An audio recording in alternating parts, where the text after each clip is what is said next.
नमस्कार. आज आपण भारतीय संविधानातल्या एका खूप महत्वाच्या अधिकाराबद्दल बोलणार आहोत. शोषणाविरुद्धचा अधिकार आणि त्यातला स्पेसिफिकली अनुच्छेद 23. विचार करा, प्रत्येक माणसाला सन्मानाने जगण्याचा हक्क आहे. पण आपल्याच समाजात वर्षानुवर्ष चालत आलेल्या जमीनदारीसारख्या अनेक प्रथांनी हाच सन्मान पायदळीत उडवला आहे. आणि याच अन्यायाविरुद्ध आपलं संविधान एक भक्कम ढाल बनून उभं राहतं.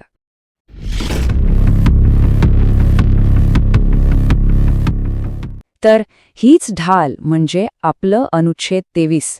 हे कलम खास मानवी प्रतिष्ठेचं रक्षण करण्यासाठीच तयार केलं गेलंय. चला जरा खोलात जाऊन बघूया की हे कलम नक्की सांगतं तरी काय. हे शब्द आहेत आपल्या संविधानाचे. बघा किती स्पष्ट आणि किती कठोर आहेत. हे कलम 3 गोष्टींवर सरळ सरळ बंदी घालतं. एक म्हणजे मानवी तस्करी, दुसरं म्हणजे वेठभिगारी आणि तिसरं म्हणजे कोणत्याही प्रकारची सक्तीची मजुरी. यापैकी काहीही करणं हा कायद्याने गुन्हा आहे. आता ह्या कलमाने ज्या गोष्टींना मनाई केली आहे त्या नेमक्या काय आहेत आणि त्यांचा अर्थ काय होतो हे आपण जरा सविस्तरपणे समजून घेऊया.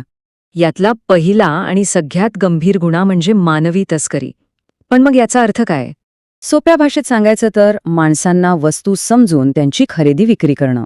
यामध्ये स्त्रिया, पुरुष आणि लहान मुलांना फसवून, कामाचं आमिष दाखवून किंवा अगदी जबरदस्तीने एका ठिकाणाहून दुसरीकडे नेलं जातं आणि त्यांचं शोषण केलं जातं. या सगळ्याचा समावेश मानवी तस्करीमध्ये होतो. यानंतर येतो दुसरा महत्वाचा शब्द, तो म्हणजे वेठबिगारी किंवा सक्तीची मजुरी. याचा काय अर्थ होतो? वेठबिगारी ही आपल्या देशातली एक जुनी आणि खरंच खूप क्रूर प्रथा आहे.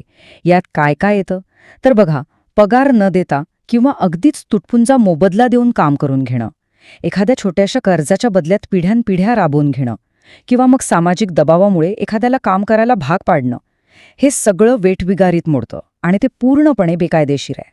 म्हणजे मूळ मुद्दा काय आहे की जर एखाद्या व्यक्तीच्या इच्छेविरुद्ध तिला धमकावून किंवा तिची फसवणूक करून काम करून घेतलं जात असेल तर तो सरळ सरळ गुन्हा आहे, यात कोणतीही शंका नाही. ओके, तर ही घटनात्मक ढाल आहे हे तर आपल्याला कळलं. पण मग ही नक्की कोणाचं आणि कोणाविरुद्ध रक्षण करते? हे नियम फक्त सरकारला लागू होतात की आणखी कोणाला? आणि या प्रश्नाचं उत्तरच ना या कलमाला खूप खास बनवतं. आणि इथेच अनुच्छेद 23चं खरं सामर्थ्य दिसून येतं. कसं तर बघा, आपले बहुतेक मूलभूत हक्क हे आपल्याला सरकारच्या किंवा सरकारी संस्थांच्या विरोधात मिळतात. पण अनुच्छेद 23 वेगळं आहे. ते सरकारवर तर बंधन घालतंच, पण त्याचबरोबर ते खाजगी व्यक्तींनाही थेट लागू होतं. याचा अर्थ काय होतो की जर एखादा सामान्य नागरिक दुसऱ्या नागरिकाचं शोषण करत असेल तर पीडित व्यक्ती थेट या कलमाचा आधार घेऊ शकते.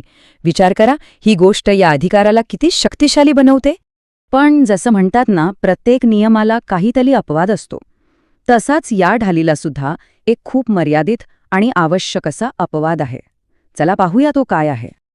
आपलं संविधान राज्याला म्हणजेच सरकारला काही खास परिस्थितीत नागरिकांवर सक्तीची सेवा लादण्याची परवानगी देतं. पण थांबा, यासाठी 2 खूप कडक अटी आहेत. पहिली अट म्हणजे ही सेवा देशाच्या किंवा समाजाच्या भल्यासाठी असली पाहिजे. उदाहरणार्थ, युद्धकाळात लष्करी सेवा किंवा नैसर्गिक आपत्तीच्या वेळी मदतकार्य. आणि दुसरी जी सगळ्यात महत्वाची आहे ती म्हणजे ही सेवा सगळ्यांवर समान रीतीने लागू झाली पाहिजे. त्यात धर्म, जात किंवा वर्गावरून कोणताही भेदभाव करता येणार नाही. कायदा तर बनला, पण मग शोषणाविरुद्धची लढाई संपली आहे का? नाही, अजिबात नाही.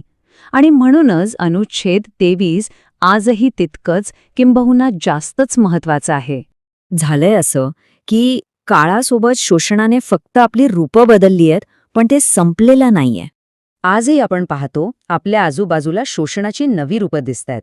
बालमजुरी असेल, शहरांमध्ये काम करायला येणाऱ्या स्थलांतरित मजुरांचे शोषण असेल किंवा मग मानवी तस्करीचे जे नवनवीन प्रकार समोर येत आहेत, ही सगळी आव्हानं आपल्यासमोर उभी आहेत. आणि या सगळ्या अन्यायांविरुद्ध लढण्यासाठी अनुच्छेद 23 हे आपल्या हातातलं एक कायदेशीर, एक घटनात्मक शस्त्र आहे.